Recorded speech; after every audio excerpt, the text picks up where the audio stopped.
Welcome back. We're going to start setting up Postgres on our computer so that just like we did with servers and front end, we're going to have a terminal that's running our front end and a back end that is running our server, but also another terminal that is running a database.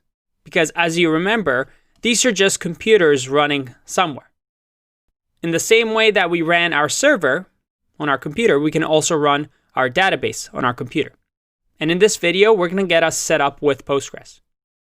Now, MongoDB has gotten popular. However, nothing beats a relational database for really developing your knowledge of databases. Once you understand relational databases, it gives you really good tools and mental models to work with MongoDB. MongoDB is very simple.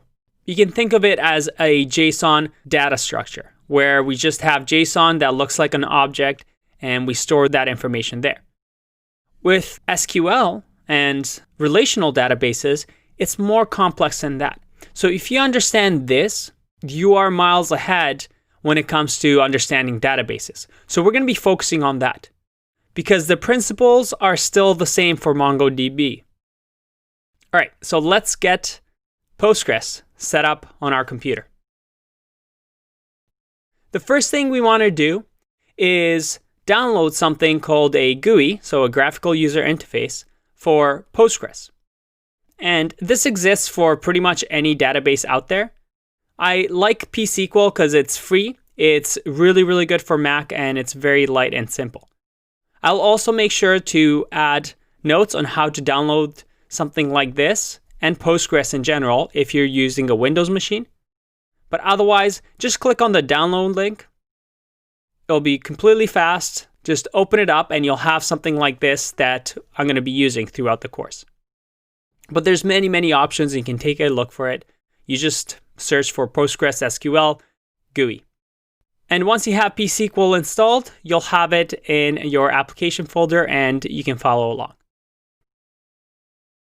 Now let's go back to the terminal.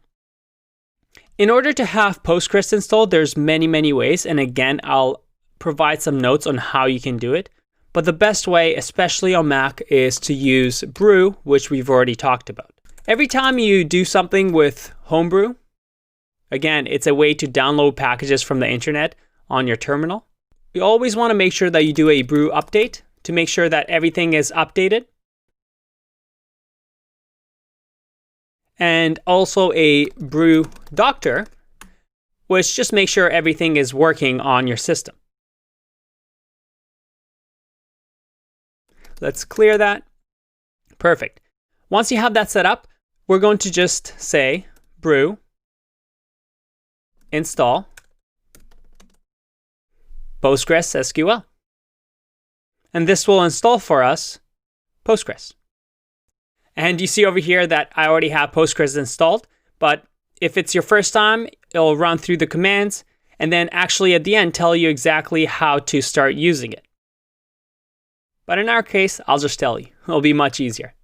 To start Postgres, you need to do brew services start Postgres. And don't worry, this isn't Postgres specific. Any database that you're downloading, you're essentially downloading the software, and then you want to start the service.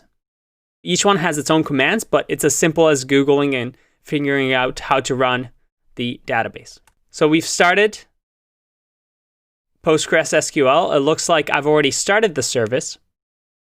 And just to show you, if I actually do stop here, it will stop the Postgres service.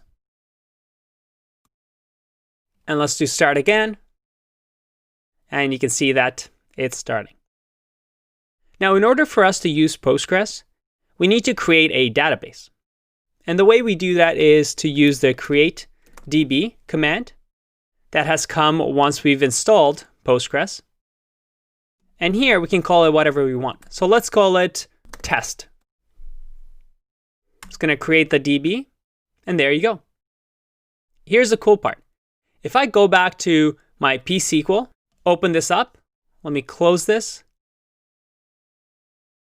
I have over here PSQL, and it asks for the host, which is the link to where the database is located. In my case, it's located at my localhost, right? It's running on my computer.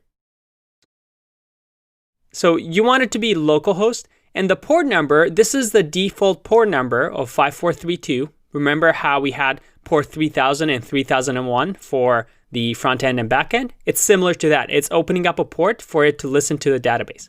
And this is the standard port for Postgres that you'll see. So when I did the start at Postgres and create DB, the default of 5432 was already set. I can actually set what port and change it up, but we want to keep everything standard, so we'll keep it the way it is. If I now go to the database and we called it test, so again, we'll do test database, hit connect. All right, we're connected to the database, but there's not much in here, is there? But at least we know that we're connected to localhost test.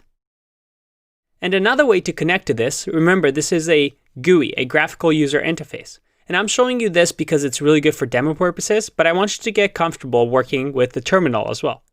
In order to do the same thing we just did with the GUI, we can type in PSQL, again, which is a command that we'll get when we install Postgres. And we'll say which database we want to connect to. In our case, it'll be the test. And there you go.